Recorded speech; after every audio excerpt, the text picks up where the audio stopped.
Hi guys, so today I'm gonna show you very fast how with just one little line like this, like 3mm line, to create a totally different effect for your eyes and make your eyes not tired anymore. Sometimes that little technique can be a substitute for whole makeup, for a lot of makeup for some women. Because we sometimes see our face in the mirror, especially if it's in the morning, and we feel like eyes look tired and heavy. And to balance that, we kind of adding colors in there. Adding colors, darker colors, just to make it all look tighter. Like makeup helps us make things look tighter. But one little trick that I can show you that can actually be a substitute to even foundation, because sometimes foundation we use to eliminate some shadows on our face, downward side shadows that can actually create that tiredness. So sometimes just one little line can change the whole thing and you don't even feel like you need foundation, especially when it's hot outside. My best friend again is this brush, and I got this in the craft shop many years ago, but I normally use it for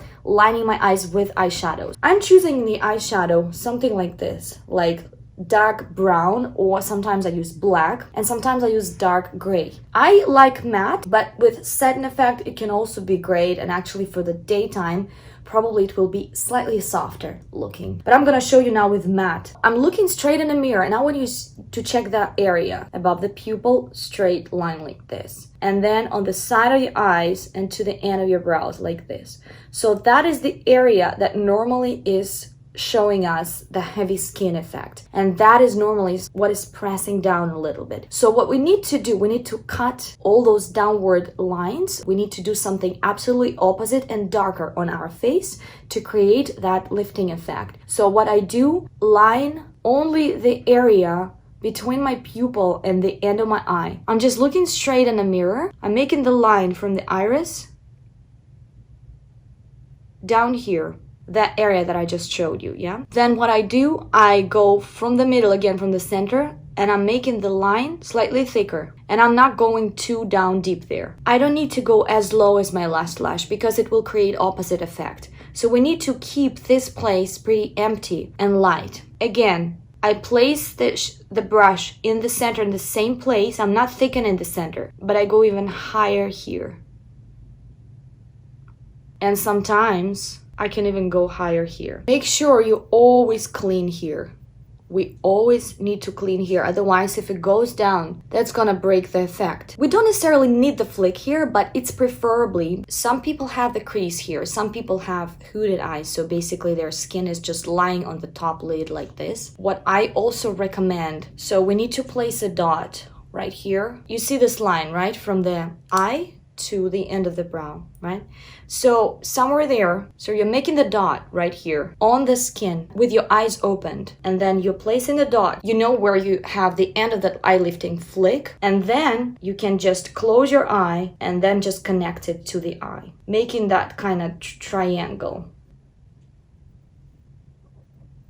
I probably made it a little bit too vertical, but you get what I mean, yeah? You see, so those two are a little bit different, but they both work. Just try one of those. So you always can start with the placing the dot on the skin, or you can start from the middle of your eye and just build more and more, and we have this kind of high flick. But then isn't it too much, you might ask? I think no. What you can also do, you can whether use the Q-tip and then blend it so it would not be as harsh. Color itself would fade, but it will create already the shadow, the shape of your eyes, slightly lifted. It's easier to do without camera, just looking at the mirror, but you get what I mean, right? And sometimes even we can apply some powder there.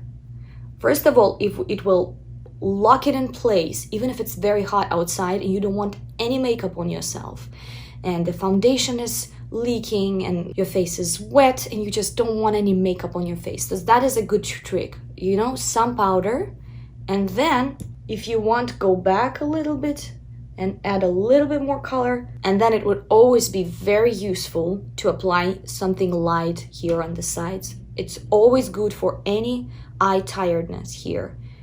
It doesn't have to be super close to the lashes, but just you know, this downward line, press some lightness in there. That's gonna lift your eyes up. I recently just made a video, makeup without mascara, so I'm gonna leave the link down below. But now I'm gonna actually apply some mascara on my top lashes. I recently like this Benefit Their Real mascara because it's not smudging finally. And then if you want to apply mascara on the bottom lashes, I recommend you to only apply it in the center.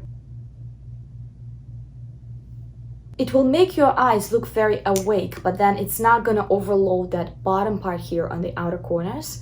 And then this way, the lifting effect will be even brighter than that. Yeah, that's basically it. Another little trick. For my brows, I recently used Brow Stylist Definer by L'Oreal. I just buy this in Walmart and I love it. I use the color for myself, dark blonde, and it's perfect color for me. So another trick with the brow would be you are adding a little bit of more hair on top of the brow on the outer corner right here, and that will actually help you a lot. So that would not look downwards, but to the temple, preferably like as high as possible. The tails of your brows is very important because it gives a direction of where your eyes are looking, you know, whether your eyes are looking downwards or upwards. All right, that's it. Thank you so much for watching, guys. Click here to get this video about how to go without any mascara, and I'll see you soon. Bye bye.